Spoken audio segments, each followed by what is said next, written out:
Hey guys, SteelBoy925 here, and welcome back to another episode of my Minecraft tutorial series. I am still on the hunt for diamonds, so I am down here in the little outpost that I made in a previous episode, and I've been doing a little bit of exploring of this mineshaft that we found. So let me put on my armor back on in case we run into any bad guys, and let me go show you guys some of the cool stuff that I found. So I've been just kind of going through here, collecting a bunch of iron, collecting a bunch of coal, and any other resources that I find. And one of the things that I found is this cave spider spawner over here. So as you can see, these spiders are a little bit smaller than the ones I've showed you before, and they will also poison you when they attack you. So you see right now I'm poisoned, and every second I'm going to lose a little bit of health. So you can see that over here in the Ep06 that I got poisoned for 7 more seconds, and my health has been slowly going down. Now it would only go down to half a heart, and then it'll stay there. So if I still had the poison effect, I wouldn't die. It would just bring me down to half a heart. So let me eat a little bit here to bring my health back up, and I'll try to get close to that spawner again and show you guys what's going on. Alright, so I had to go back for a little bit of food because I ran out of the bread I had. And let me approach this thing a little bit slower this time to try to show you guys what's going on. So in between all of these cobwebs, there's a cave spider spawner, meaning that it's only going to spawn those little cave spiders that we just ran into. Now there is dungeons elsewhere in the world outside of these underground mine shafts that will have other kinds of spawners, either skeleton, zombie, or regular spiders. And they, oh man, who's attacking me? Someone down here? Anyway.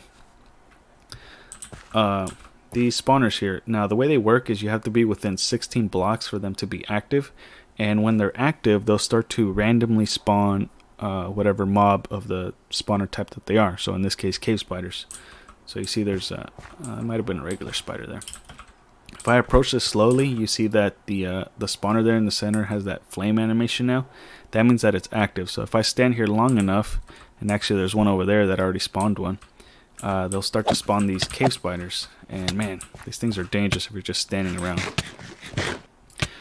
But as long as it's active, it'll have a 9 by 9 by 3 area where if there's room for a mob to spawn and it's dark enough, specifically below light level 7, it's gonna spawn some mobs. Now the way to deactivate them is to either fill in the area so there's nowhere for them to spawn, or you can light it up, because if you have a light level of 8 or higher, you won't get any spawn. So that's what I'm going to try to do now, is I'm going to run in here and start just spamming torches to try to get the light level up. Gotta do it carefully so I don't die again. I actually died trying to record this once already. But I'm going to get some torches in here, and I'm going to get rid of all those cobwebs, and then I'll be able to show you guys that thing up close. So let me clear this out and I'll be right back. So not only did I die, but this skeleton took all my stuff. He's got some of my armor, my shield, my sword. So let me try to get this stuff back, and the way I'm going to do that is I'm going to make a safe way to kill this guy. So I'm going to dig through here real quick. Oh no, that might be bad. And I'm trying to make something like this where I can see him and I can attack him, but he can't attack me. There we go. Now I can come out through here and grab my stuff back. Alright, so here's the spawner up close. You can see it's a little cage with the cave spider in the middle, and it starts spinning slow, gradually speeds up, and then at the end, I think right there, it just tried to spawn some mobs. Now because this area is all lit up, there's nowhere for them to spawn, so nothing happened. That's what all these torches are doing. Now you can break this with the pickaxe, but you can't pick it up. If you break it, it's just going to get destroyed. Never going to get it back. And that's kind of a don't of Minecraft. Just like you don't dig straight down, you don't destroy spawners. You just don't do it. So we're going to leave these here for now. I don't need them right this second, but eventually we can clear out some of these blocks and kind of exploit the mechanics of how this thing works to easily collect a bunch of string. But let me show you guys the next thing I found. We're going to leave those there. Come down this way. So as I was exploring this mineshaft here, going through all these little tunnels, collecting iron and coal and stuff, I ran into this. So these will also generate randomly within the mineshaft. It's a minecart with a chest, and in here you're going to find random stuff. So there's a couple activator rails in here. There's some regular rails. I found a golden apple which you can eat, and that'll regenerate you a lot faster. A little bit of food, and I found these melon seeds, so I'm going to take those, and towards the end of the episode we're going to plant those, start growing melons. I'm also going to grab this golden apple, and I'm going to leave that there for now. I don't need it right this second. Oh man, that's my alarm for my laundry. One sec. Anyway, like I was saying, there's the minecart. I grabbed the stuff that I wanted out of there. And down this way a little bit, you can see that I've been blocking off the areas to kind of make like a one-way path here so I don't get lost. So I can just follow this back to my little outpost. But over here I found a ravine. Now what these are is like a big open area underground. You can see it goes pretty far down. Now these are really helpful because it's going to give you a lot of open area to find some of the better ores. Like you can see there's some lapis down there. There's going to be gold down there, and if I'm lucky there might even be some diamonds. So I'm going to go exploring this. Now before I do, I'm going to light up some of the areas up here so that mobs don't fall down onto my head. Because all these areas up here are dark and they're going to spawn mobs, and sometimes they might drop on you. So I'm not going to make it perfect, but I'm just going to light up some of this area up here so that I can safely explore down below. So I've been exploring the caves that were connected to that ravine I found, and I found an emerald ore. So these are the ones that are kind of rare. They only appear in mountain biomes, and you can see on the left there, a couple lines up from the bottom, there's it says Biome Minecraft Mountains. So this is one of the only biomes where you can actually find these emeralds.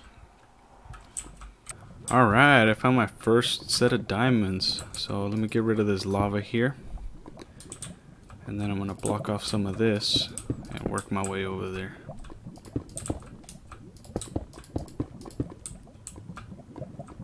Make that go away. Alright, is it going to be only one? Oh, a couple more.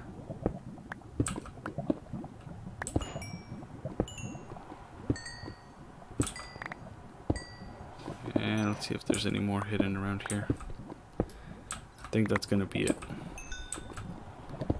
Alright, let's see. We got 6 diamonds. Not bad. Since my inventory is getting pretty full here and I'm almost out of food and my chest plate's getting worn out, I think it's time to head back. Now before we do, I want to collect some of this obsidian, and the only way to do that is with a diamond pickaxe. So I'm going to set down my workbench over here. Do I have any sticks? So I'm going to make some sticks.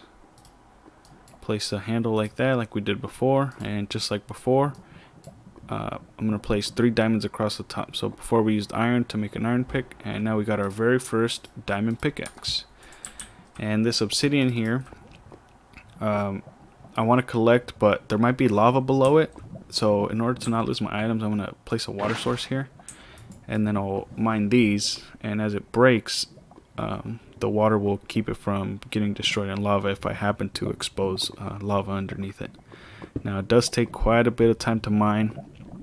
This is I think it's the slowest block to mine in the game. You can see it takes pretty long here. So there, I got 2 pieces. I'm gonna grab several more, and then I'm gonna start to head out. Alright, I made it safely back to my little bunker here. I put all my good stuff away. I still got my 3 diamonds and the obsidian I collected, and we're gonna use that stuff in the next episode. So that'll be it for today. Thanks guys for watching, and stick around.